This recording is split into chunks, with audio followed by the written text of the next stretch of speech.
नबी की शान में गुस्ताखी करने वालों, जरा सोचो, जिस नबी ने यह पैगाम दिया कि आलम दुनिया के लिए मैं रहमतुल लिल आलमीन हूं, और मेरे नबी की शान में गुस्ताखी की जाए और मैं बोलूं, स्टेज से अपनी बात न कह सकूं, अपनी शिकायत अपने भाइयों से न कर सकूं कि खड़े हो जाओ, वक्त है।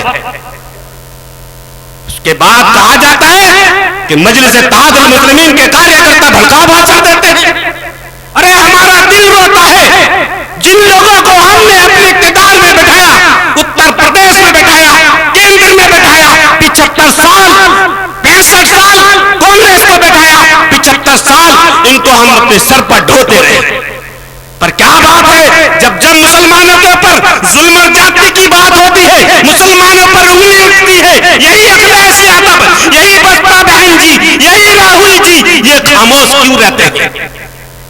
कभी सोचा आप लोगों ने कि अल्लाह रब्बुल इज्जत ने अपनी मुकद्दस किताब में इरशाद फरमाया, लकुम दीनुकुम वलिय दीन, और मुल्क के संविधान ने हमें इजाजत दी कि इस मुल्क का नागरिक जिस धर्म को मानता है माने,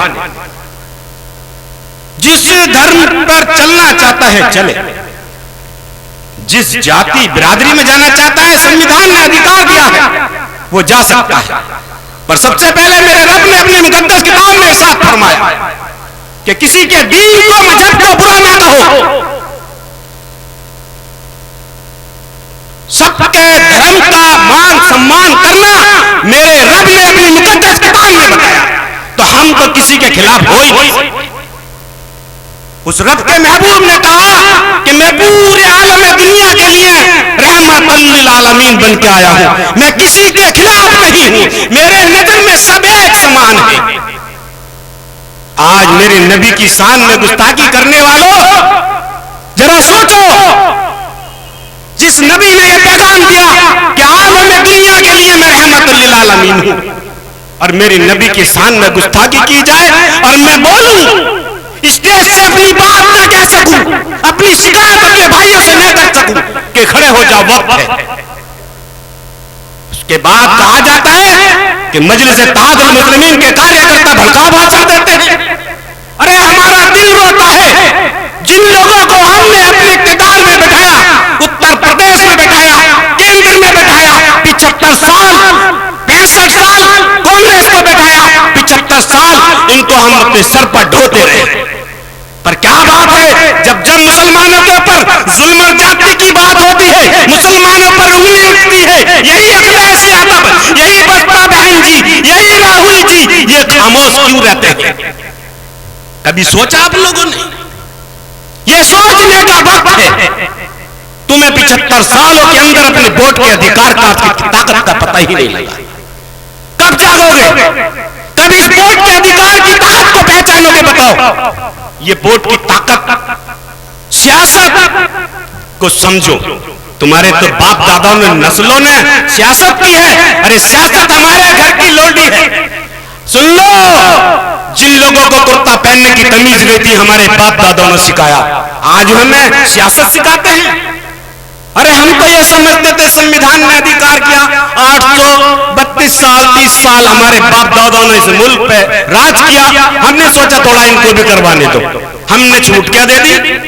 आप तो हमारे सर पे बैठना शुरू कर दिया, सम्मान देने की बजाय अपमान करना शुरू कर दिया, मोमिन में मारना शुरू कर दिया, हमारे हुजूर की शान में गुस्ताखियां करनी शुरू कर दी, हमें मुल्क से भगाने की बात होने लगी। सुन लो, ऐसा नहीं हो सकता। यह मुल्क सभी के बाप दादाओं का है, हर समाज का है, मेरे हिंदू भाई का है, मेरे सिख भाई का है, मुस्लिम भाई का है, दलित भाई का है। अगर हमारी मजलिस इत्तेहादुल मुस्लिमीन को आपने सपोर्ट किया और नोट दिया और दरिया भी बिछाई, तो इंशाअल्लाह ताला सम्मान भी आपको मिलेगा, रोजगार भी आपको मिलेगा, और आपको इस मुल्क के अंदर हिस्सेदारी भी मिलेगी। बहुत हो गया, 75 साल सबकी दरियां बिछाई हमने, जिंदाबाद के नारे लगाए। आज कभी कभी ये सोचता हूं, मुल्क हिंदुस्तान के अंदर मुझे करबला का जो हादसा था वो नजर आता है। एक तरफ यजीद की तरफ लोग थे, हमारे अपने थे, एक तरफ मेरे प्यारे नबी के नवासे के साथ थे। आज ऐसा ही हो रहा है। कुछ लोग बीजेपी में बैठे अपनी स्वार्थ की रोटी सेकने के लिए, अदर समाज अदर पार्टियों में बैठे हो तुम लोग। जिस दिन तुम मुत्तहिद होगे तो दबे कुचलों को इंसाफ दिलाओगे। तुम क्या मुंह लेके जाओगे खुदा के सामने कि एक गरीब मजलूम बेवा के साथ जुल्म होता रहा और तुम खड़े हुए देखते रहे, एक वोट मजलिस को नहीं दे सके। बताओ ईरान के मुसलमानों, मेरी बात जरा आपको कड़वी तो लगेगी, पर या अय्युहल्लज़ीना आमनू अतिउल्लाह व अतिउर रसूल, मेरा रब कुरान शरीफ में इरशाद फरमाता है, ऐ ईमान वालों इताअत करो अल्लाह की, अल्लाह के रसूल की, और जब वक्त आए तो अपने बीच में से अपना चुन लो। इसलिए नहीं कि दूसरे सामने वाले को नीचा दिखाने के लिए, उसका अपमान करने के लिए, उसकी शिक्षा रोजगार काटने के लिए, ना ना, इसलिए कि उसको बराबरी का सम्मान मिल सके, वो समाज में जीने का अधिकार मिल सके। इसलिए अल्लाह ने आपको चुना था।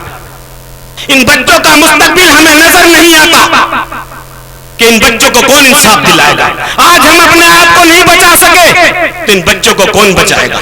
सियासत की ताकत की दो बातें आपको बताता हूं और अपनी बात खत्म करके वापस बैठ जाऊंगा। सियासत की ताकत आपने देखा होगा, हमारी बहन गुजरात के अंदर बिल्किस बानो के साथ क्या हुआ।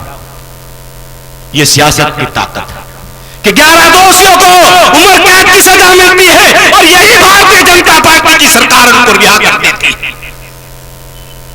कौन दिलाएगा बिल्किस बानो को इंसाफ? बताओ।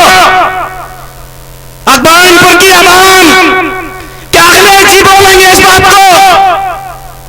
क्या हमारी बहन जी बोलेंगी जिनको हमने बहन बनाया, उनका झंडा उठाया, उनके नाम के नारे लगाए?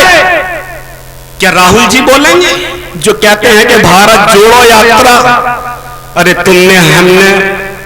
हमने आपको बहुत जोड़ने की कोशिश की। इंदिरा गांधी की जिंदाबाद की, नेहरू जी की जिंदाबाद की, राजीव गांधी की जिंदाबाद की, जिंदाबाद जिंदाबाद करते हुए हमारे जो जिंदे थे वो चले गए, उनको इंसाफ ना मिला तो आने वाली नस्लों को कैसे इंसाफ मिल जाएगा? बताओ, सोचो।